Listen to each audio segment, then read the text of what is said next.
ఆ ధర్మారెడ్డి గారు చెప్పారని ఇదొక కొత్త ప్రసారం చేయడం తప్పు. లేదు ఛార్జ్ షీట్ ఉంది సార్, కొత్తది కాదు. 219 పేజీల ఛార్జ్ షీట్ చేసి వాళ్ళకి అనుకూలమైన స్టేట్మెంట్లు ఇచ్చుకోవడం 12 గంటలు చదివే ఛార్జ్ షీట్ సార్. ప్రతి 12 గంటలు చదివే ఛార్జ్ షీట్. ఒక్క నిమిషం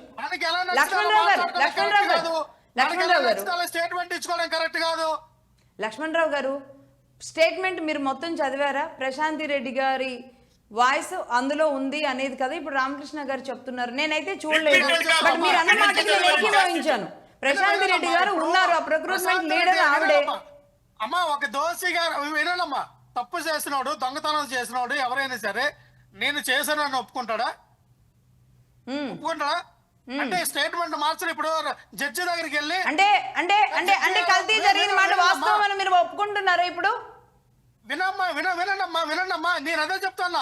ఈ రోజున చంద్రబాబు నాయుడు గారు, పవన్ కళ్యాణ్ గారు, నారా లోకేష్ గారు చేసే ఉంటే ఫేక్ ప్రాపగాండాని వాళ్ళు ఒప్పుకోవట్లేదు కదా. ఇప్పుడు మీరు ప్రశాంతి రెడ్డి గారిని అంటున్నారు, ప్రశాంతి రెడ్డి గారిని అంటున్నారు, అంటే ధర్మారెడ్డి గారికి ధర్మారెడ్డి గారికి సుబ్బారెడ్డి గారికి తెలియకుండా ప్రశాంతి రెడ్డి గారు చేసే అవకాశం ఉంటుందా? ఏమండి, వాళ్ళిద్దరికీ తెలియకుండా ప్రశాంతి రెడ్డి గారు చేసే అవకాశం ఉంటుందా?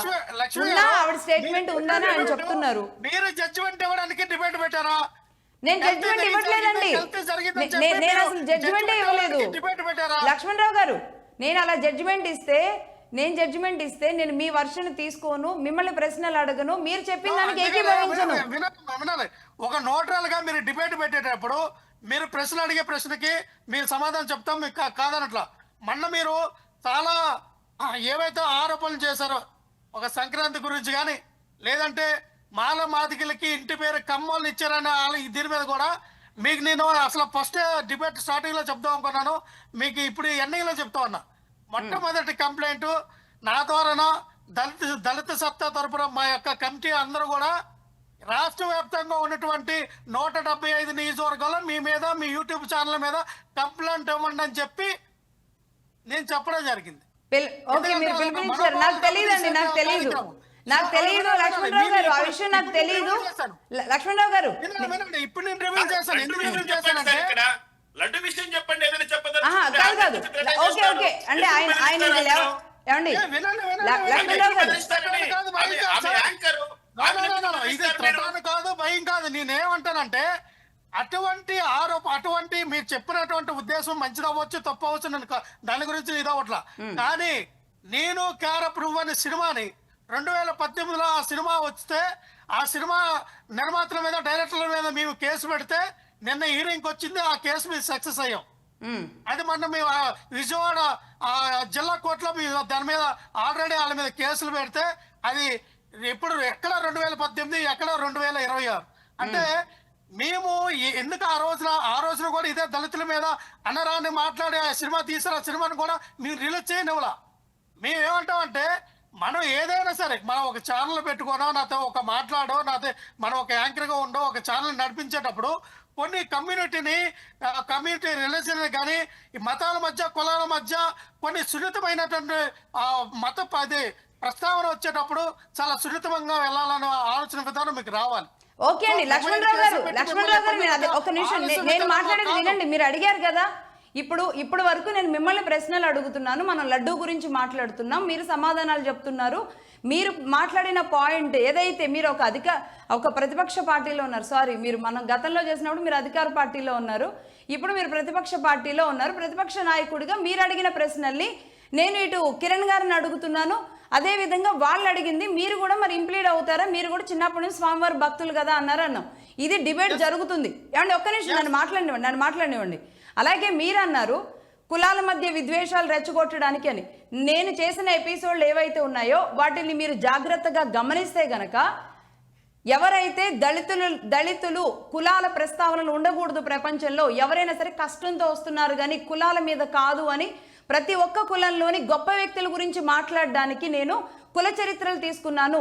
అందులో దళితులు వస్తారు, బీసీలు వస్తారు, అందరూ వస్తారు అంటూ చెప్పిందే మా ఎపిసోడ్స్ అండి, మగధా న్యూస్ నుంచి వచ్చిన ఎపిసోడ్స్. అందులో భాగంగా కమ్మవారి సంక్రాంతి అని మీరు చేశారో ఎవరు చేశారో ఒక ప్రోపగండాగా ఒక ట్రోల్ అనేది నడిచినప్పుడు అది ఎవరి మీదైనా వస్తుంది. ఈ సంక్రాంతి ఏదో మాకు చిన్నప్పుడు చెప్పేవాళ్ళు, ఒక రాక్షసుడు ఒకరి మీద వెళ్ళిపోతూ ఉంటాడు, ఒక చెట్టు మీద వెళ్ళిపోతూ ఉంటాడు, ఒక దూడల మీద వెళ్ళిపోతూ ఉంటాడు అని. అలాగే ఈ సంక్రాంతి అంతా లక్ష్మి మీద మగధ మీద ట్రోల్ చేయడానికి వెళ్ళిపోయింది. దానికి నేను ఎంత బాధించబడ్డానో నాకు తెలుసు. బట్ ఈ నేపథ్యంలో నేను చెప్తున్నానండి, ఒక చరిత్ర గురించి చెబుతూ అలాగే త్రిపురనేని రామస్వామి చౌదరి గారి గురించి మాట్లాడుతూ దళితుల పక్షాన ఆయన ఎలా నిలబడుకుంటూ వచ్చారు అని చెప్పిన క్రమంలో ఆనాడు దళితులు ఎదుర్కొన్న సమస్యలని మేము మాట్లాడడం జరిగిందండి. ఇదే దళితులు ఆంధ్రప్రదేశ్లో గతంలో ఎదుర్కొన్న సమస్యల పట్ల కూడా నేను మాట్లాడాను. తెలంగాణలో దళితులతోనే అనేక డిబేట్లు నిర్వహించడం జరిగింది. దళితుల పక్షాన దళితుల హక్కుల కోసం నేను ఎన్నో మాట్లాడాను. అవి మీకు కనబడకుండా రాకుండా మీరంతా కలిసి ఇంకేదన్నా వెనక మీరు ఎజెండా ఏదన్నా పెట్టుకొని నడిపిద్దాం అనుకుని చేద్దాం అనుకున్నారో, నిజంగానే నా మాట మీకు తప్పుగా ధ్వనించి లక్ష్మి తప్పు మాట్లాడింది అనుకున్నారో, లక్ష్మణరావు గారు మీకు నాకు ఒక ఫోన్ కాల్ దూరం. మరి మీరు ఎక్కడ స్టేట్మెంట్ ఇచ్చారో ఏమో నేను చూడలేదు. మీరు గతంలో కూడా నాతో మాట్లాడారు, నన్ను కలవడానికి కూడా ఆఫీస్లో చాలాసేపు వెయిట్ చేశారు. మీరు ఒక్క ఫోన్ కాల్ దూరం, మీరు కాల్ చేసి మాట్లాడాలంటే. లక్ష్మి గారు మీరు మాట్లాడింది ఇది ఇలా ఉంది, ఒకసారి వెనక్కి తీసుకోండి, ఇది చాలా మంది మనోభావాలు దెబ్బతీసేలా ఉంది అంటే నేను సరి చేసుకోగలనో లేదో నా మనసు ఎంతో కొంత ఎరిగిన మనిషిగా మీకు తెలిసి ఉండాలి. కానీ దీనిని ఎంత చిత్రీకరించారో, ఎవరెవరు చిత్రీకరించారో అది నేను ఆ భగవంతుడికే వదిలేశాను. ఈ రోజు వరకు నేను ఒక్క మనిషిని కూడా ఇందులో పాయింట్అవుట్ చేయలేదు, వదిలేశాను. అది అక్కడికి అయిపోయింది. కాదు అయినా సరే మేము ముందుకెళ్తామా అంటారా?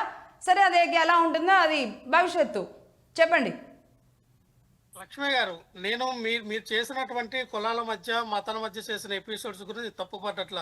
మీకున్నటువంటి సమాచారం, మీకున్నటువంటి నాలెడ్జ్ పెట్టి మీరు మాట్లాడారు, మీకు అందినట్టు సమాచారం పెట్టి మీరు ఎపిసోడ్స్ చేశారు. నేను దాని గురించి తప్పనట్ల. కానీ కొన్ని పదాలు ఉచ్చరించేటప్పుడు, కొన్ని పదాలు మనం మాట్లాడేటప్పుడు కొంచెం జాగ్రత్తగా మనం ఉచ్చరిస్తే మంచిది. ఎందుకంటే ఏదైతే ఆ రోజున మీరు చెప్పినటువంటి రామస్వామి చౌదరి గారు ఏదైనా దళితుల మధ్య మంచి స్నేహ బంధాన్ని ఏర్పరచారంటే వెల్ అండ్ గుడ్, మంచిదే కాదనట్ల. కానీ ఇంటి పేరు దళితులు ఏదైతే ఇది లడ్డూ విషయంలో మాట్లాడుతున్నాం కాబట్టి ఖచ్చితంగా లక్ష్మణరావు గారు దీనికి సంబంధించి మరొక చర్చ పెడదాం. ఖచ్చితంగా మీరు వెనక్కి తీసుకోండి. ఖచ్చితంగా ఒక చర్చ పెడదాం. అంటే ఈ సందర్భంగా కాకపోయినా నేను ఖచ్చితంగా దీని మీద ఒక చర్చ పెడదాం. వెనక్కి తీసుకోవాల్సిన అవసరం వచ్చినప్పుడు లక్ష్మణరావు గారి సూచనల మేరకు తప్పుగా వెళ్తుందన్న కాబట్టి అదే ఖచ్చితంగా మీరు కూడా ఒక మాటనండి ఇంటి పేరు గురించి ప్రస్తావన చేశారు కాబట్టి నిజంగానే చాలా మంది ఇంటి పేర్లు దళితులకు ఉన్న ఇంటి పేర్లు కమ్మలకు ఉన్నాయి, కాపులకు ఉన్నాయి, బ్రాహ్మణులకు ఉన్నాయి, చాలా మందికి ఉన్నాయి. ఎందుకంటే ఇక్కడ ఏదైనా పొరపాటు జరిగి ఉంటే, లక్ష్మీ వైపు నుంచి పొరపాటు జరిగి ఉంటే దాన్ని ఒక ఎపిసోడ్ గా మనం చర్చిద్దాం, మళ్ళీ మాట్లాడదాం. లడ్డూ విషయంలో వద్దు. మీరు నేను అంటే నిజంగా నేను అదే అంటున్నా, లక్ష్మణరావు గారికి నాకు ఒక ఫోన్ కాల్ దూరం. ఎందుకంటే ఎన్ని డిబేట్లు మనం నిర్వహిస్తూ వచ్చామో, ఎన్ని డిబేట్లలో ఎంతమంది మీ వైసీపీ నాయకులు, కొన్ని సందర్భాల్లో టీడీపీ నాయకులు ఎన్ని బూతులు మాట్లాడారో, ఆ బూతుల నుంచి నేను ఎప్పుడు ఎవరిని కూడా మీరు వెనక్కి తీసుకోండి అని చెప్పి మళ్ళీ వెనక్కి తీయించుకునేలాగా మళ్ళీ సంయమనంగా ముందుకెళ్ళాం. మళ్ళీ నెక్స్ట్ డిబేట్లకి మీరు వచ్చారు. ఈ పొరపాట్లు అనేవి మీ లైఫ్లో కొత్త కాదు, ఎవరి లైఫ్లో కూడా కొత్త ఏం కాదు.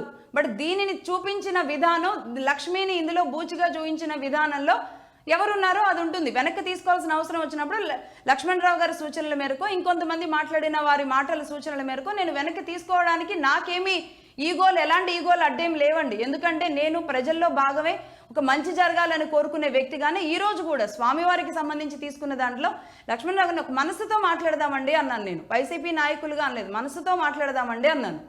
సరే చూద్దామండి. ఇది ఫైనల్ గా రామకృష్ణ గారు కంక్లూడ్ చేయండి. మరొకసారి ఖచ్చితంగా నేను అన్న వ్యాఖ్యలో ఏదన్నా ఉంటే కనుక దానికి సంబంధించి కూడా నేను డిబేట్ తీసుకుంటాను. అసలు నేను ఏమనుకున్నానంటే పబ్లిక్ కాల్స్ కూడా తీసుకుందాం అనుకున్నానండి. మనకున్న కొంచెం టెక్నికల్గా ఉన్న దీనివల్ల కొన్ని ఇబ్బందులతో అక్కడ ఆగింది. బట్ లక్ష్మణరావు గారే దీని మీద స్టేట్మెంట్ ఇచ్చారు, పిలుపునిచ్చారనే విషయం నిజానికి నాకు తెలియదు. తెలుసుంటే నేను కాలే చేసి ఉండేదాన్ని. నాకు కొంతమంది మాట్లాడిన వాళ్ళు ఎవరో నాకు డైరెక్ట్గా తెలిసిన వాళ్ళ నెంబర్స్ కానీ ఏం తెలియదు కాబట్టి వాళ్ళకి చెప్పడానికి నాకు ఇంకా ఆ వేదిక రాలేదు. వచ్చిన రోజు మాట్లాడదాంలే అనుకున్నాను.